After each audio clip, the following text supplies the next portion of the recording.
سيدنا النبي سيدنا النبي سيدنا النبي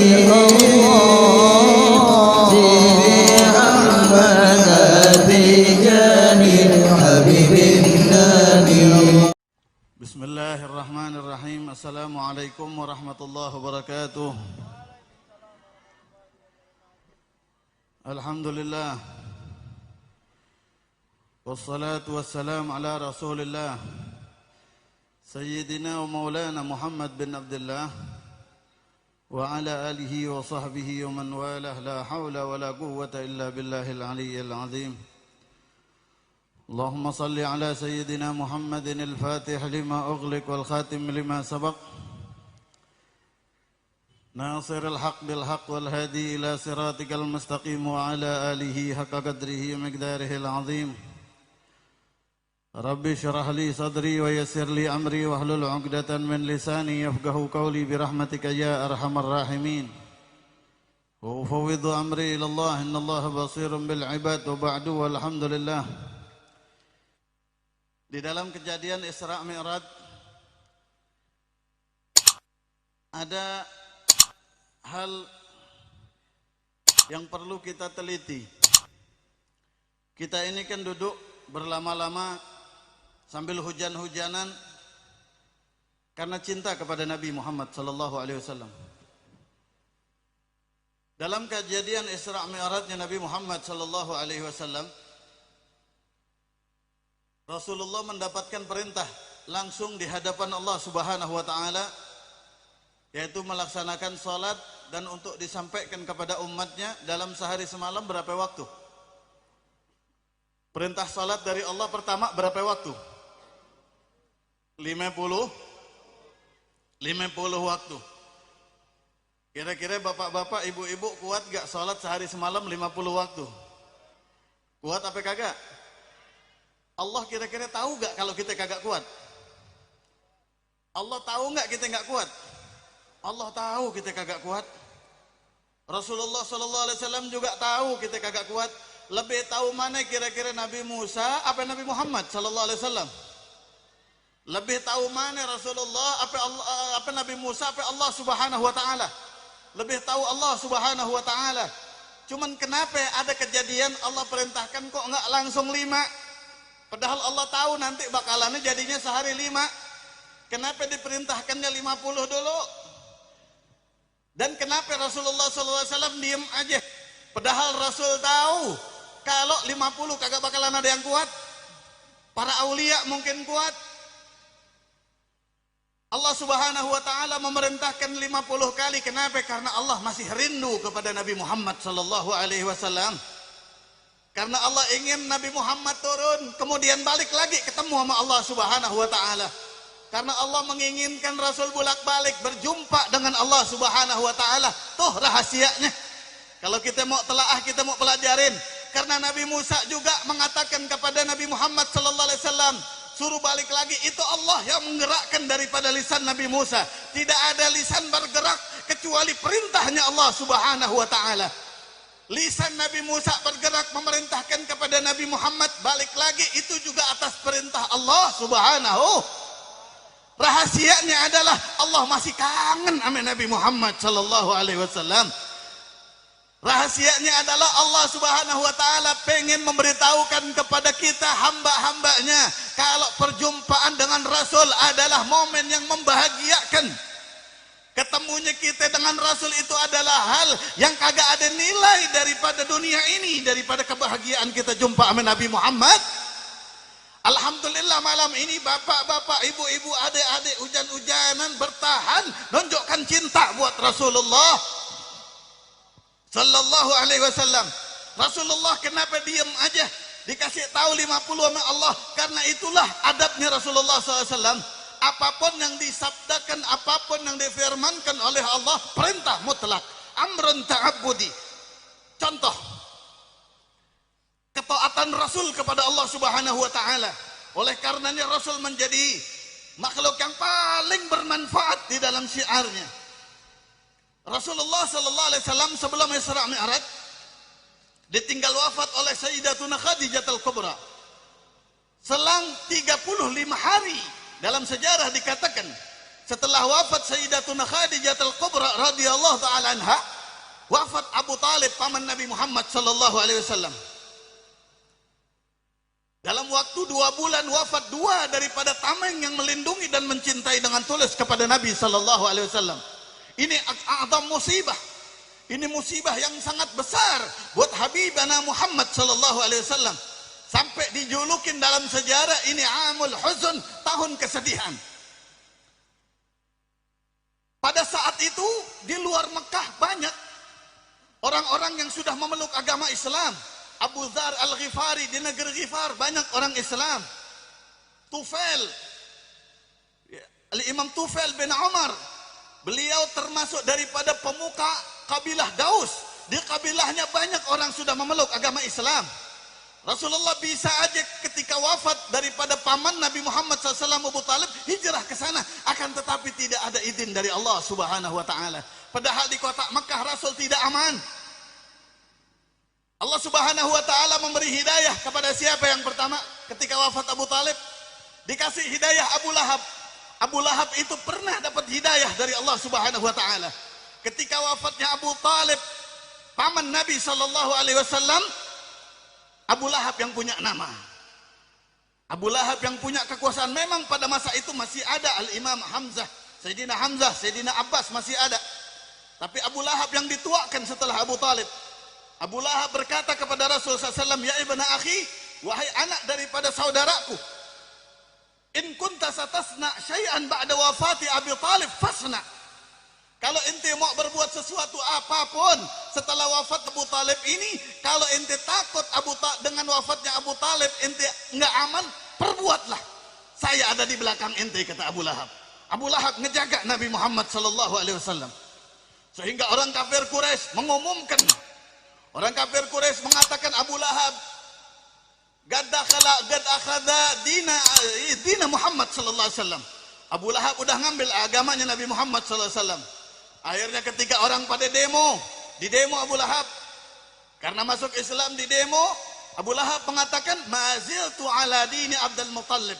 Aku tidak keluar daripada agamanya Abdul Muttalib. Akan tetapi ini ponaan saya merasa tidak aman di negeri saya sendiri. Masa anda mau diam aja? Gad ahsan tasilah. Kata orang kafir Quraisy, inti telah memperbagus tari sambungan saudara. Dilindungin Rasul, aman waktu itu. Meskipun sedih, masih ada Abu Lahab.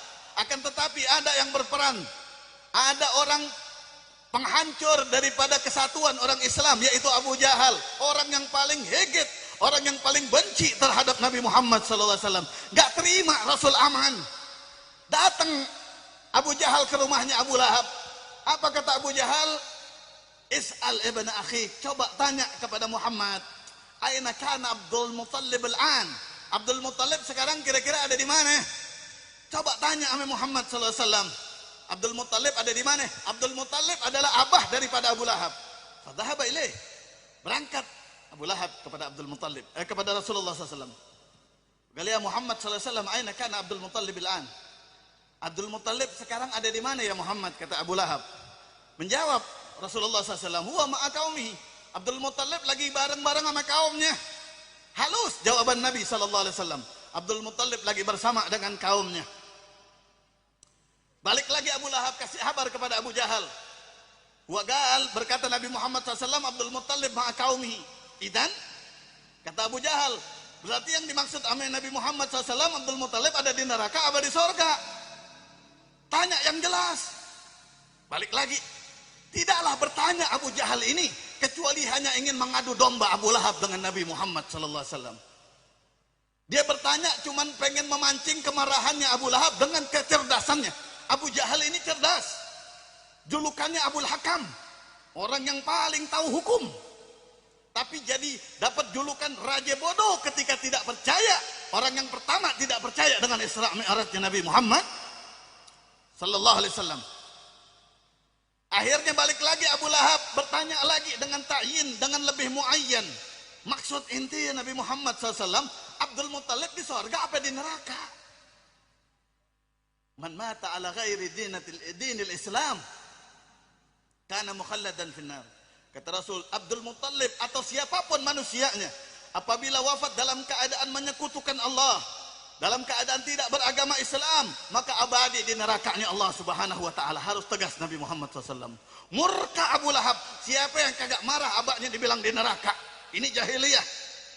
Murka Abu Lahab, sampai pada saat itulah diputuskan Nabi Muhammad sebagai ponakannya. Mulai saat ini ente bukan ponakan aneh lagi. Kira-kira sekarang Abu Lahab sama Abu Jahal lagi ngapain nih? Kalau prediksiannya lagi ribut, dia berdua lagi berantem.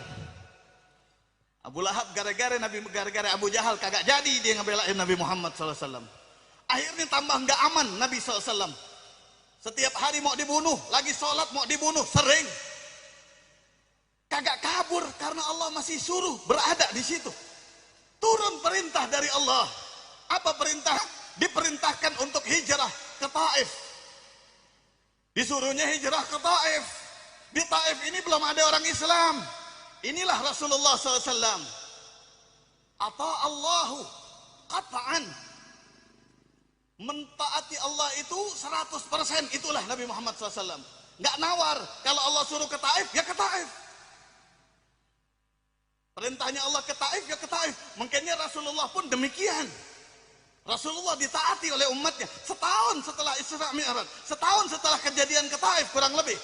Rasul hijrah ke Madinah, dipuji dengan apa? Tala al-badru alaina min saniyatil wada, wajib syukru alaina, ma da'a lillahi da' ayyuhal mab'usu fina ja'ta bil amril muta'. Wahai yang diutus di kalangan kami, engkau datang dengan perintah yang wajib untuk ditaati. Itu Nabi Muhammad SAW. Karena Rasul taat kepada Allah, maka orang-orang wajib, merasa wajib mentaati Nabi Muhammad. Kayak kita, Ahlus Sunnah wal Jamaah, wajib mencintai Nabi Muhammad SAW. Berangkat ke Taif seakan-akan itu adalah solusi dari Allah Subhanahu wa taala. Bawa bekal Nabi SAW bersama dengan Zaid bin Harisah. Bekalnya ala gadri ma baina ibt. Makanan yang bisa dilepit, diketiak begitu. Makanan yang bisa ditenteng. Paling sekitar 1 kilo daripada korma bekalnya. Berapa lama Rasulullah di Taif? 30 hari. Selama 30 hari dakwah Rasulullah SAW di kota Taif, siang malam dakwah, kagak ada yang ngasih makan.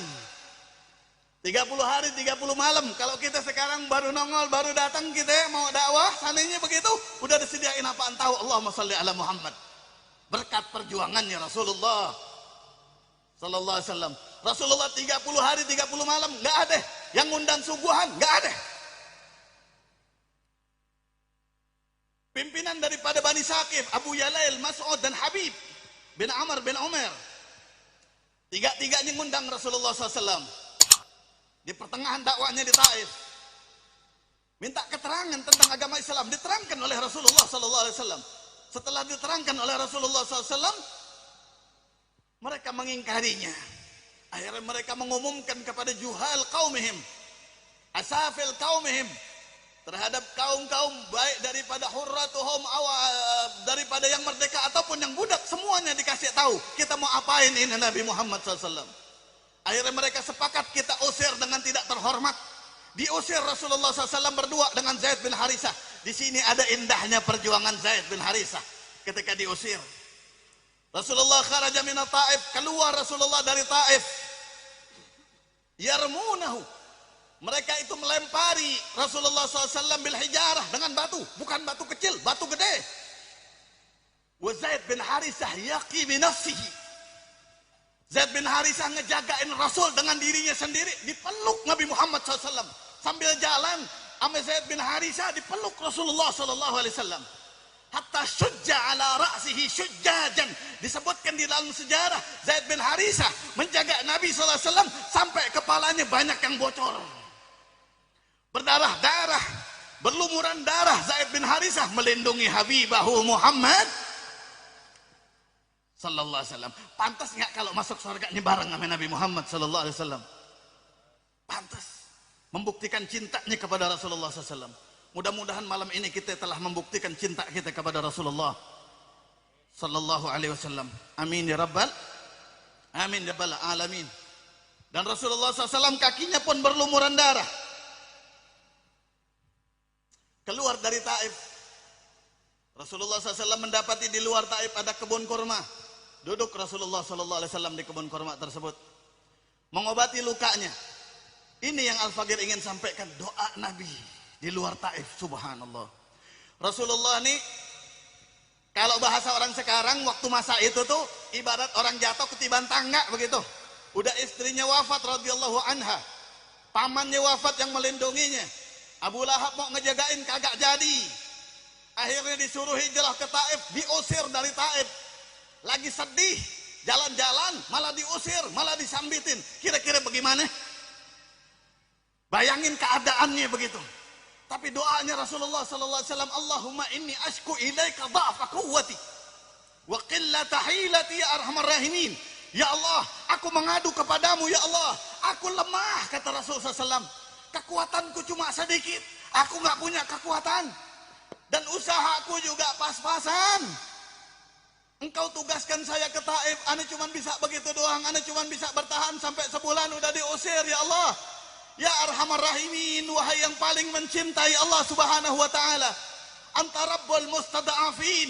Engkau adalah Tuhan hamba-hamba yang merasa lemah. Allah adalah Tuhan bagi hamba-hamba yang merasa lemah. Ayo kita sekarang berdoa kepada Allah subhanahu wa ta'ala, biar Islam dimakmurkan di Indonesia, keadilan dimakmurkan di Indonesia. Allah Rabbul Mustada'afin. Allah adalah Tuhan yang menguasai alam semesta ini, dan Allah berpihak kepada hamba-hambanya yang mengadu dan merasa lemah karena dizalimi. Allah subhanahu wa ta'ala. Wa anta rabbi, kata Rasulullah sallallahu alaihi wasallam, dan engkau adalah Tuhan saya, kata Rasulullah. Ila aina takilni, ila man takilni. Engkau mau pasrahkan saya ke siapa aja ya Allah? Ila ba'idin yatajahhamani am ila aduwin malaktahu amri. Engkau mau pasrahkan saya, serahkan saya kepada orang yang jauh di Taif, tapi mereka menyakiti saya, menyerang saya, mau membunuh saya. Atau engkau mau pasrahkan saya pulang ke kota Mekah, yang mana di kota Mekah ini semuanya urusan saya dikuasain sama kafir Quraisy. Bahkan kagak bisa beli-beli apa-apaan karena diboikot oleh orang kafir Quraisy. Terserah. Ma dumta alayya, kata Rasulullah sallallahu alaihi wasallam, selama engkau tidak marah kepada saya, kata Rasulullah SAW. Ma dumta alayya ghair ghadab, kalau nggak salah begitu lafadznya. Selama engkau tidak murka kepada saya ya Allah, ana la ubali, saya tidak peduli. Saya mau dikumpulin dengan orang yang mau bunuh saya, nggak apa-apa. Saya mau disuruh pulang ke Mekah, nggak apa-apa. Di Mekah dibunuh, kagak ngapa-ngapa. Saya mau disuruh balik ke Taif, kagak kenapa-napa. Kenapa? Yang penting Allah kagak marah kepada saya. Walakin rahmatuka li ausa'u minni, ausa'u min nafsi, ausa'u mimma bi, kata Rasulullah SAW. Akan tetapi cintamu saya yakin, afiatuka, maafmu saya yakin, kata Rasulullah SAW kepada Allah, maafmu kepada saya pasti lebih luas dari apa yang telah saya perbuat. Ini doanya Nabi Muhammad SAW. Masih merasa bersalah kepada Allah karena ditugaskan ke Taif. Tapi di Taif Nabi Muhammad SAW nggak bisa ngajak satu orang untuk memeluk agama Islam. Sampai mau balik lagi ke Taif. Kenapa? Karena ini perintah Allah, belum ada satupun yang masuk Islam. Dia merasa punya salah sama Allah, padahal itu ujian dari Allah subhanahu. Baru diijabah sama Allah. Barulah itu kebun korma punya Utbah bin Rabi'ah. Utbah bin Rabi'ah mengawasi doa Nabi SAW. Akhirnya perintah kepada Adas. Adas ini tukang kebunnya. Ya Adas, ente bawa sepiring daripada ini anggur, ente tawarkan kepada itu orang baik. Datang Adas kepada Rasul bawa anggur. Sampai ketemu Rasul bawa anggur, gal bismillahirrahmanirrahim. Gabla ma'akalah. Sebelum Rasul makan, baca bismillahirrahmanirrahim. Fata'ajjaba Adas. Adas ta'ajjub. Apa kata Adas? Itu bacaan kagak pernah ada orang yang baca kecuali di kampung aneh, kata Adas. Itu bacaan cuma biasa dibaca di kampung aneh. Nanya Rasul, kampung ente di mana? Ana min Madinati Ninwah. Adas bilang aneh dari Ninwah. Kata Rasul, Ninwa itu Madinatu akhi Yunus bin Matta. Ninwa itu kotanya anak punya saudara Yunus bin Matta. Kaget lagi Adas. Tanya Adas, inti kenal apa tentang Yunus bin Matta? Ini pengikut agamanya Nabi Yunus ternyata Adas. Inti tahu apa tentang Yunus? Galah huwa akhi. Kata Rasul, Yunus saudara saya. Huwa nabiyun arsalahullahu ana nabiyun. Nabi Yunus saudara saya. Nabi Yunus adalah nabi yang diutus Allah. Saya pun utusan Allah subhanahu wa ta'ala. Langsung Adas gabbala wajhan Nabi SAW wa yadayhi wa rijlayh. Langsung Adas ini kabbah, bersimpuh. Dikecup dahi Nabi SAW. Dikecup tangannya Nabi SAW. Dikecup kakinya Nabi Muhammad SAW. Setelah dikecup kakinya Nabi Muhammad SAW, dipanggil Adas sama tuannya. Apa kata tuannya? Ya Adas, ente udah keracunan apaan? Baru kenal sama orang, ente udah cium kakinya itu orang. Apa kata Adas? Ini kalimat yang menarik daripada Adas. Adas mengatakan apa? Ma'ala wajhil ardi rajulun khairun minhu, kata Adas. Ya Sayyidi, he Tuhan saya, perlu ente tahu, tidak ada di atas permukaan bumi ini satu orang pun yang lebih mulia daripada orang tersebut, yaitu Nabi Muhammad sallallahu alaihi wasallam. Masuk Islam Adas. Ketika Adas masuk Islam, maka kembalilah Rasulullah sallallahu alaihi wasallam ke kota Mekah karena perintah Allah telah dijalani dan ada orang yang masuk Islam. Baru setelah itu, baru jalan-jalan yang benar-benar, yang menghibur, yaitu diperjumpakannya Nabi sallallahu alaihi wasallam setelah pulang dari Taif, dipanggil ketemu dengan Allah Subhanahu wa taala. Terus kenapa Nabi Muhammad sallallahu alaihi wasallam kok diem aja? Karena itu perintah Allah. Terus kenapa ngedengerin perintahnya Nabi Musa? Karena Rasulullah sangat beradab, sangat berakhlak, ngedengerin omongan orang, jadi nyampein kepada Allah keberatan untuk umatnya. Itu keberatan bukan dari pribadinya, keberatan dari Nabi Musa alaihissalam. Keberatan dari Nabi Musa alaihissalam. Di sini dapat kita pelajari begitu hebatnya Allah Subhanahu wa taala punya cinta kepada Nabi, dan begitu hebatnya Rasulullah SAW punya adab kepada Allah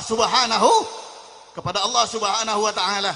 Kita diperintahkan untuk mengenang Isra Mi'rajnya Nabi Muhammad sallallahu alaihi wasallam, bukan cuma di bulan Rajab ataupun di bulan Sya'ban, tapi setiap hari 5 kali kita diperintahkan mengenang Isra Mi'raj dengan melaksanakan perintah wajib dari Allah, yaitu salat 5 waktu.